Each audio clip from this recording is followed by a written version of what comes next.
It was a typical evening on March 8, 2014, when Malaysia Airlines Flight MH370 took off from Kuala Lumpur International Airport. With 239 people aboard, the Boeing 777 was on a routine flight to Beijing. Little did anyone know, this flight would never reach its destination, and it would become one of the greatest mysteries in aviation history. 40 minutes into the journey, everything seemed normal. The pilots confirmed their position with air traffic control, and the weather was clear. But then, without warning, the plane disappeared from radar. At first, it seemed like a technical glitch. Planes don't just vanish. Yet, when the minutes turned into hours and there was no contact from the pilots or any emergency signal, the world started to realize that something truly unprecedented had happened. Search teams were immediately deployed to the South China Sea, where the plane was last seen. Day after day, they scoured the waters, but there was no sign of MH370. No wreckage, no distress signals, nothing. The disappearance became even more puzzling when military radar data revealed something shocking.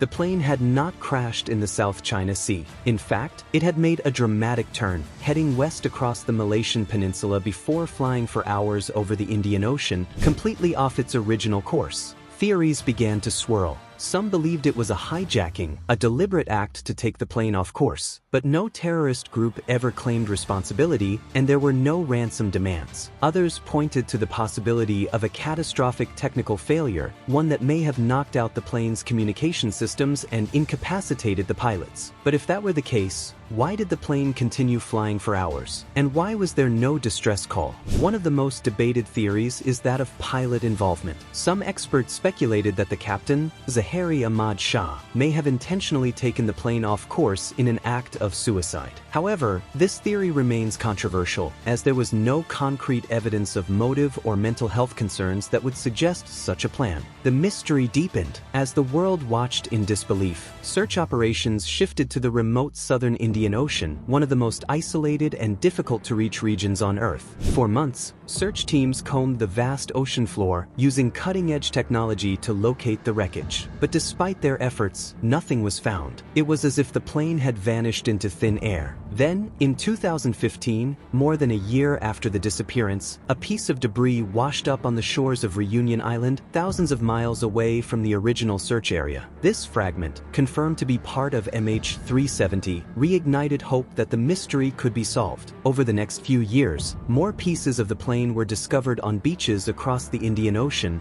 offering small clues but no definitive answers. The discovery of debris raised more questions than it answered. Where exactly did the plane go down? What caused the deviation in its flight path? And what were the final moments of the 239 passengers and crew on board? To this day, the wreckage of Flight MH370 has not been found, and the full story remains shrouded in mystery. Despite the most expensive and extensive search in aviation history, the final resting place of the plane remains elusive.